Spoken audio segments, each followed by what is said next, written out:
بسم الله الرحمن الرحيم، والصلاة والسلام على محمد وآله الطيبين الطاهرين.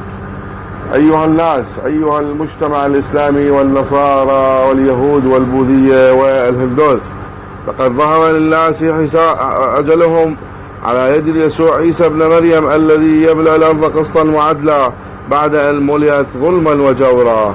ها هو اليوم الذي ينتظره الناس، الذي ينتظره العالم، الذي ينتظره العلماء من المسيح والنصارى واليهود. لقد ثبتت الرؤية وثبتت التحاليل والأدلة والمخطوطات والصور التي أنزلت من السماء أن هذا الرجل هو المسيح عيسى ابن مريم، فاستقبلوه واسمعوا منه نداءه الأخير الذي طالما انتظرتموه. فصلوا على محمد وآل محمد. بسم الله الرحمن الرحيم.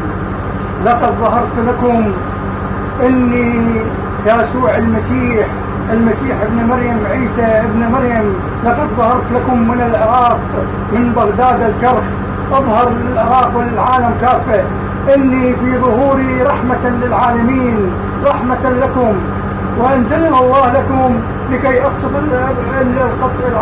الأرض قسطا وعدلا كما ملئت ظلما وجورا.